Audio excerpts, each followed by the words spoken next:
Frères et sœurs bien-aimés, vous êtes nombreux à dire « Je prie, je lis ma Bible, mais je n'arrive pas à entendre la voix du Saint-Esprit ». Pourquoi? Ce sujet est vital, car la vie chrétienne n'est pas seulement une liste de règles ou d'habitudes spirituelles. Elle est avant tout une relation vivante avec Dieu, rendue possible par la présence et la voix du Saint-Esprit. Aujourd'hui, nous allons voir les raisons les plus fréquentes qui peuvent bloquer cette communication et surtout comment les éviter pour vivre une vie chrétienne riche, claire et remplie de sa direction. Manquer d'intimité réelle avec Dieu. L'une des raisons principales pour lesquelles beaucoup de chrétiens peinent à entendre la voix du Saint-Esprit, c'est le manque d'intimité véritable avec Dieu. On peut aller à l'église, chanter, même prier régulièrement, et pourtant ne pas vivre cette communion profonde et personnelle qui rend notre cœur sensible à sa voix. Une relation, pas une routine. Dieu ne nous a pas appelés à vivre une foi mécanique faite de gestes religieux, mais une relation vivante avec lui. L'intimité, c'est quand tu cherches sa présence, non pas seulement pour obtenir quelque chose, mais pour le connaître, pour l'aimer, pour l'écouter. Sans cette proximité, sa voix semble lointaine, étouffée par le bruit du monde et nos propres pensées. Le temps passé avec lui change tout. L'intimité ne naît pas par hasard, elle se cultive comme une amitié précieuse. Plus tu passes du temps avec Dieu, dans la prière, dans la méditation de sa parole, dans l'adoration, plus tu reconnais sa voix naturellement. Un cœur qui lui consacre des moments de silence, qui lui ouvre ses pensées et ses émotions, devient un cœur où il se plaît à parler. Les distractions étouffent sa voix. Le manque d'intimité est souvent lié à un cœur trop rempli d'autres voix. Réseaux sociaux, inquiétudes, travail, divertissement. Si Dieu a toujours envie de parler, nous ne l'entendons pas parce que nos oreilles spirituelles sont saturées. C'est pourquoi l'intimité demande parfois de se retirer volontairement, de se déconnecter, pour laisser toute la place à sa présence. Sans intimité, pas de sensibilité. Le Saint-Esprit parle souvent d'une voix douce et subtile. Si nous vivons à distance, si notre relation avec lui est superficielle, nous passons à côté de ses directions, de ses avertissements, de ses encouragements. L'intimité, c'est ce qui ouvre la porte à une communion constante où chaque journée devient un dialogue avec Dieu. Vivre dans un péché non confessé. L'un des obstacles les plus sérieux à la voix du Saint-Esprit, c'est le péché que l'on garde volontairement dans notre vie, sans le confesser à Dieu. Il ne s'agit pas ici de la faiblesse humaine que l'on combat dans la prière, mais d'un péché que l'on tolère, que l'on cache ou que l'on refuse de laisser derrière soi. Le péché éteint la voix de l'Esprit. La Bible dit que le Saint-Esprit est saint. Il ne se complaît pas dans l'ombre, dans le mensonge ou dans la rébellion. Quand nous vivons dans un péché non confessé, notre sensibilité spirituelle s'émousse. Ce n'est pas que Dieu cesse de nous aimer, mais notre cœur devient moins réceptif à sa voix, comme une radio mal réglée. La confession restaure la communion. Confesser son péché à Dieu n'est pas un acte de honte, mais un acte de libération. Quand nous venons avec sincérité et humilité, sa grâce lave, restaure et guérit. La confession rétablit la connexion. Si nous confessons nos péchés, il est fidèle et juste pour nous les pardonner et pour nous purifier de toute iniquité. Garder un péché secret ouvre la porte à l'ennemi. Un péché entretenu devient une porte ouverte que l'ennemi utilise pour accuser, troubler et éloigner du plan de Dieu. C'est pourquoi le Saint-Esprit pousse toujours à la lumière. Non pour condamner, mais pour libérer. Tant qu'on cache, on reste esclave, mais dès qu'on expose à Dieu, les chaînes tombent. La pureté du cœur favorise l'écoute. Plus notre cœur est pur devant Dieu, plus sa voix devient claire. Ce n'est pas la perfection qui l'attend, mais une transparence totale. Vivre dans la lumière, c'est vivre dans un état où rien ne se cache volontairement à son regard, et cela rend notre oreille spirituelle fine et attentive. Être trop occupé ou distrait. Le Saint-Esprit désire nous parler chaque jour, mais souvent, notre problème n'est pas qu'il ne parle pas, c'est que nous n'écoutons pas.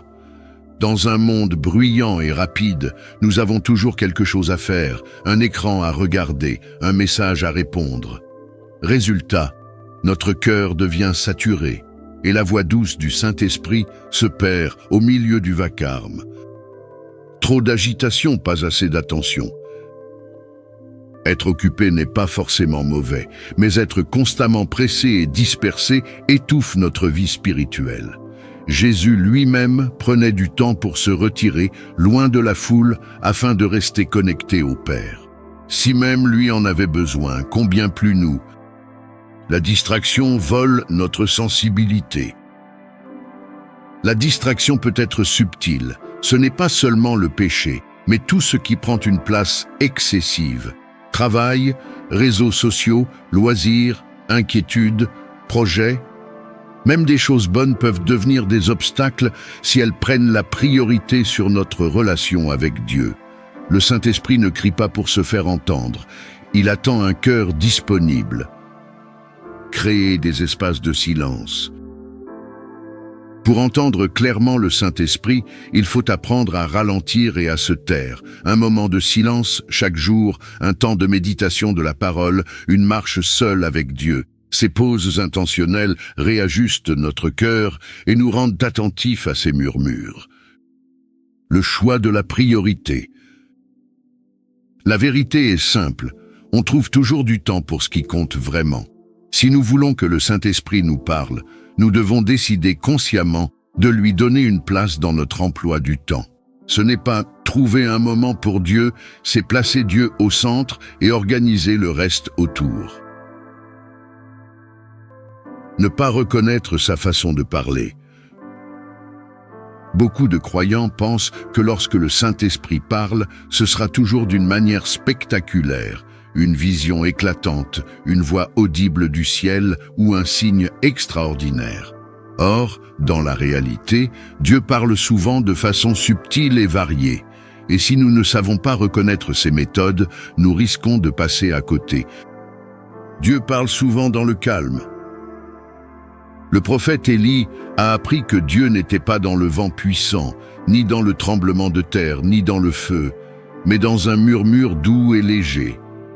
Le Saint-Esprit aime parler dans le silence intérieur, par une impression paisible dans le cœur, un verset qui revient à l'esprit, ou une conviction douce mais ferme.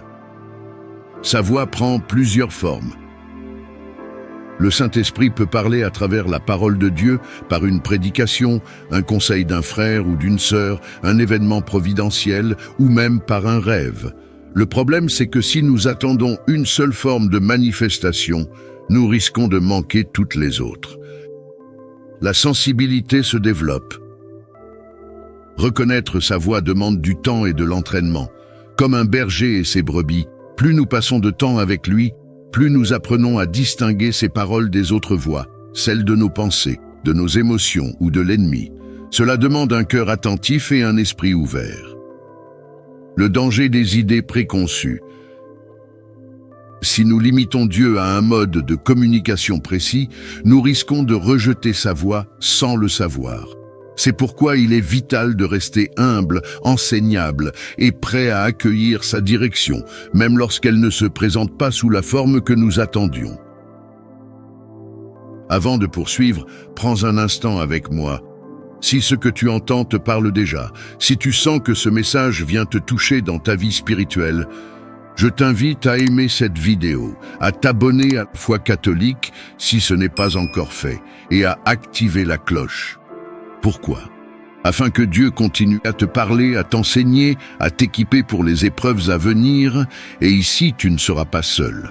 Et si tu connais quelqu'un, peut-être un frère, une sœur, quelqu'un d'épuisé spirituellement, n'hésite pas à partager cette vidéo avec lui. Elle peut vraiment être une bouée, un tournant. Merci pour ton engagement.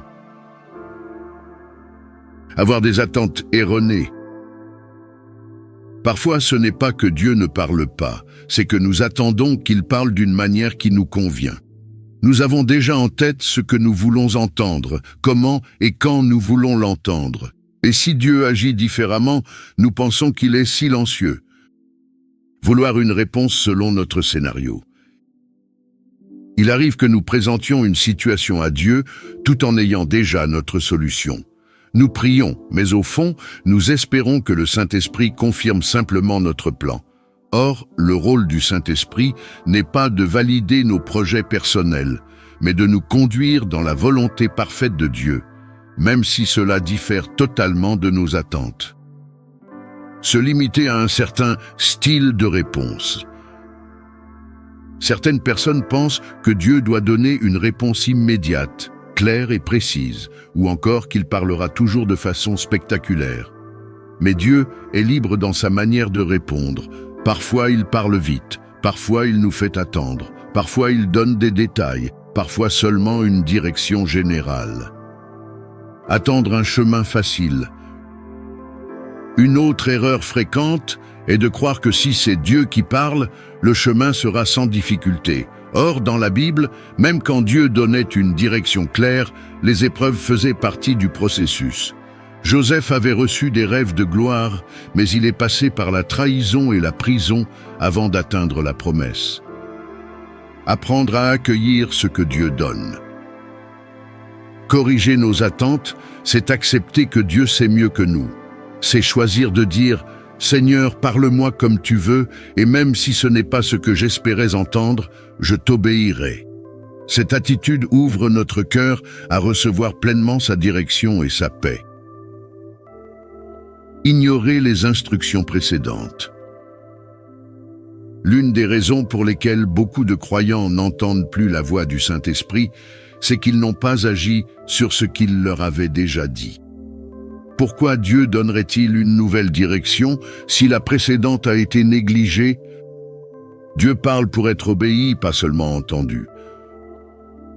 Lorsque le Saint-Esprit nous donne une instruction, c'est toujours dans un but précis, nous conduire dans sa volonté, nous protéger ou nous préparer. Si nous choisissons de ne pas obéir, nous fermons nous-mêmes la porte à la suite des révélations. L'exemple biblique. Pense à Jonas. Dieu lui avait donné un ordre clair d'aller à Ninive. Il a ignoré cette instruction et est parti dans la direction opposée. Résultat, silence apparent de Dieu, tempête et détours douloureux, jusqu'à ce qu'il revienne sur le chemin de l'obéissance. L'attente d'un nouveau message. Parfois nous voulons que Dieu change sa réponse, parce qu'elle ne nous plaît pas, alors nous restons dans une forme d'attente spirituelle inutile. Mais le Saint-Esprit ne change pas son plan pour s'adapter à nos préférences. Il répète ou laisse résonner la même instruction jusqu'à ce que nous décidions de l'appliquer. La bénédiction de l'obéissance. Chaque fois que nous obéissons à une directive divine, même petite, nous ouvrons la voie à une intimité plus profonde et à de nouvelles révélations. L'obéissance est comme une clé. Elle déverrouille les étapes suivantes de notre marche avec Dieu. Ne pas avoir une vie ancrée dans la parole. Le Saint-Esprit et la parole de Dieu ne peuvent jamais se contredire. Le problème, c'est que beaucoup veulent entendre la voix du Saint-Esprit sans prendre le temps de connaître ce que Dieu a déjà dit dans la Bible. Résultat, ils deviennent vulnérables aux confusions, aux émotions, voire aux fausses voies spirituelles. La parole est la boussole. La Bible n'est pas un simple livre religieux. C'est la carte et la boussole qui nous permettent de discerner ce qui vient vraiment de Dieu. Plus tu connais la parole, plus tu sauras reconnaître quand le Saint-Esprit parle, car il confirme toujours ce que Dieu a déjà révélé dans l'Écriture. Le Saint-Esprit parle à travers la parole. Le Saint-Esprit est l'auteur même des Écritures. 2 Timothée 3,16. Il utilise les versets que nous avons lus, médités et mémorisés pour nous rappeler des vérités, nous avertir ou nous encourager. Mais si notre cœur et notre esprit sont vides de la parole, nous lui laissons très peu de matière pour nous parler. Les risques d'un manque d'ancrage. Un croyant non enraciné dans la parole risque d'être ballotté par ses propres émotions, les opinions des autres ou même des expériences spirituelles trompeuses. Sans fondement biblique solide, on peut confondre sa propre voix avec celle de Dieu. La discipline qui transforme. Vivre ancré dans la parole, c'est en faire une habitude quotidienne. Lire, méditer, prier avec les Écritures et les mettre en pratique. Plus tu le feras, plus le Saint-Esprit pourra te guider avec clarté, parce que ton esprit sera aligné sur la pensée de Dieu. Comment rétablir la communication avec le Saint-Esprit? Le silence de Dieu n'est jamais sans raison. Si tu réalises que la voix du Saint-Esprit semble lointaine ou éteinte dans ta vie, ne te condamne pas, mais prends-le comme une invitation à revenir à lui. Le Seigneur n'est pas fâché contre toi au point de te rejeter. Il t'attend les bras ouverts, prêt à reprendre le dialogue. Voici un chemin en plusieurs étapes pour rétablir cette précieuse communion. Commence par l'honnêteté totale. Dieu connaît déjà ton cœur. Le premier pas, c'est d'arrêter de faire semblant. Dis-lui clairement ce que tu ressens, ton éloignement, ta confusion, ton manque d'ardeur ou même ta frustration. La sincérité attire la présence de Dieu. Un cœur humble et vrai est bien plus précieux à ses yeux qu'une apparence de piété. L'Éternel est près de ceux qui ont le cœur brisé. Psaume 34, 18. Fais un examen spirituel avec lui. Prends du temps dans la prière pour lui demander « Seigneur, qu'est-ce qui s'est interposé entre toi et moi ?» Parfois, c'est un péché non confessé. Parfois, c'est simplement de la négligence ou une désobéissance passée. Le Saint-Esprit est fidèle pour te le révéler. Et ce qu'il met en lumière, confesse-le immédiatement et sincèrement. Le pardon de Dieu est instantané, mais il attend que tu viennes le recevoir. Reviens à la parole avec soif. Même si tu ne ressens rien au début, décide de replonger dans la Bible. Lis-la non pas comme une obligation, mais comme une lettre d'amour de ton Père. Le Saint-Esprit utilise la parole comme un canal principal pour te parler à nouveau.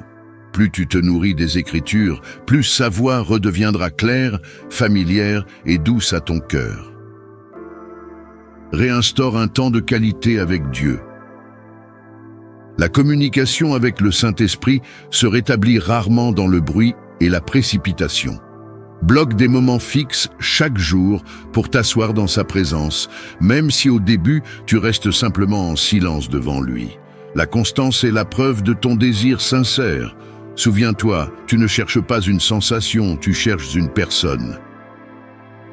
Obéis à la dernière instruction que tu as reçue.